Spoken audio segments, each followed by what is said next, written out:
Hi, this is Anthony Effinger. I'm back with another Distant Voices. Today I'm talking with Jake Silberman. So where are you in quarantine, Jake? So I'm at my house. I live in Northeast Portland. I actually live with a couple other comedians. So this is a comics only house. I live with my girlfriend, and we share a bedroom. And then we have two other comics who live with us as well. So it's everybody's trying to make it. Everybody's doing a ton of different streams and all this weird stuff just to try to have something to do. But yeah, it's pretty crazy. What's it like to be in a house? How big is the house? So it's actually a pretty sweet quarantine house. It's not super big, but it's 3 bedrooms, and each bedroom has their own bathroom. So we don't have to step in each other's toes a lot. It's very, very nice setup for what we're dealing with right now. And what's it like being in quarantine with how many? 3 total comedians? 3 other comedians. Yeah. It's good. I mean, we all kind of do different stuff. I'm kind of the least prepared in terms of like doing online stuff. Two of my other roommates are like much more computer and online savvy, and I'm like, I used to just make fun of it all the time. And so I'm like definitely paying karma points right now. But I'm trying to learn. I'm trying to pick up the pace and do more online stuff because I think stand-up, at least for 2020, is dead, and probably for part of 2021. So you have to find another venue. I mean, yeah, you have to basically just like find an audience online who's going to be kind of down with what you're doing. And I stand-up, trying to do jokes through digital stuff I don't think it's that great. I don't think it works that well. I think stand-up it's a live art form. You need people in a room with you. So I've done a few shows like in the last couple of weeks where, they want you to do your jokes, but you're doing jokes. The audience, you can't hear the audience. So you're doing it to silence. So a lot of things I think are going to turn toward more, it's like kind of like panel or podcasty kind of vibe where it's just people being funny more conversationally and not like bits. So I'm trying to figure out ways to do that. I've been doing a nightly Facebook live stream just every night at 8:30. I started that a few weeks ago, and that's just something that kind of just is keeping me sane right now, just to have some type of creative outlet. But it's very loose. It's not me doing bits. It's me just talking about what's going on in the world or what happened with my day, and like answering comments and questions. So it's much more organic, I would say, than just like, pretending that stand-up is still happening. What are you doing have you discovered any new hobbies, gotten back into anything? I'm cooking a lot. So my whole life is kind of, everybody's life like turned upside down, but I early on in March, before this thing really hit, I had put in my 2 weeks notice at my job because I had like this 2-week tour in California planned. And then I was planning to move to New York City in late May. So, man. So I put my 2 weeks notice in, and then the next week, like that California tour started to fall apart because, I had shows in the Bay Area, I had shows in LA, and those were all starting to cancel. So I actually asked for my job back, basically. I was like, hey, like, can I just take away the 2-week notice? And they were like, no, you can't. So I lost my job. I lost down the tour.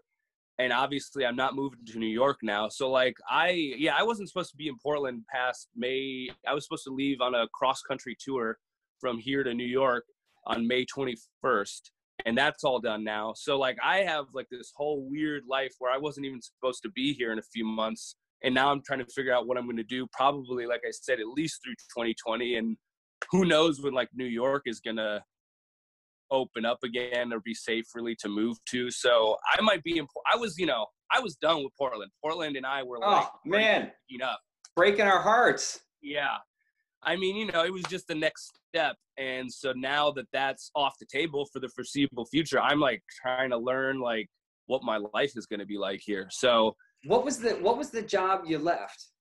I was a writer, actually. I was it was for a toy company that had a YouTube channel for one of their toys. And I was like, they used the toy in all these different stories. So I was like their script writer, basically.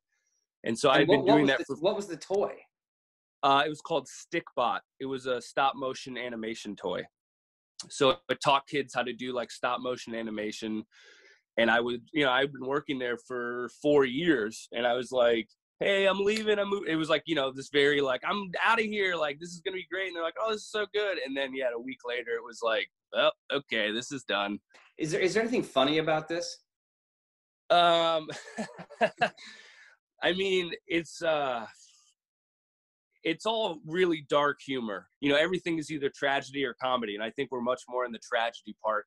And I think once that settles a bit, we'll find some of the funny. But right now we're like in the heat of the tragedy, and it's really, it's only going to keep going. So have you had the stomach to watch any of the president's news conferences, I guess you'd call them, though there's the propaganda rallies? I watched bits and pieces. Earlier on, I was following him much more, and those were weird because it was just so surreal when he would have like all those CEOs. Like he would just be like, hey, I got the CEO from Walmart. It's like, dude, why the fuck do we care about that? Like, I want to hear from a doctor. I don't want to. Like he had the dude from My Pillow. Do you know that pillow company? And yes, like, yes. Why the fuck is this guy addressing the nation right now? And he just looked unhinged. He just like, his paper was all shaking. He's like, I just wrote something off the top. On November 8th, he just starts going on that sermon. God granted us the greatest president. You're like, why the fuck is the My Pillow guy delivering a sermon? Like, who? It just has become a total reality show where you're just like, all right, I guess this is the country that we live in, I don't know. It's been I've taken in a lot. I have to take days off the news because like it's just A, you can't do shit about it, and B, it's just like so frustrating to see how almost like it doesn't seem like you could write this bad of a response to a pandemic. Like even, you know what I'm saying? Like even the movies, eventually they get it right.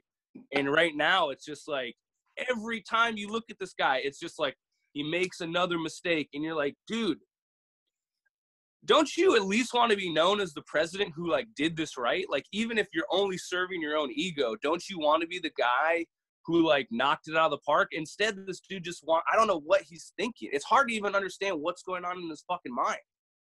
Yeah. It's I think the thing about the movie where they finally get it right this one doesn't look like it's ending that way right now.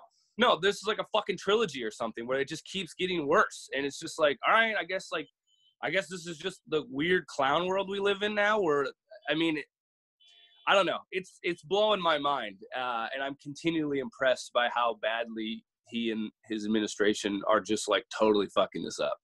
As a layperson, you imagine living in a house with like 2 other professional comics would just be a riot during this. Yeah.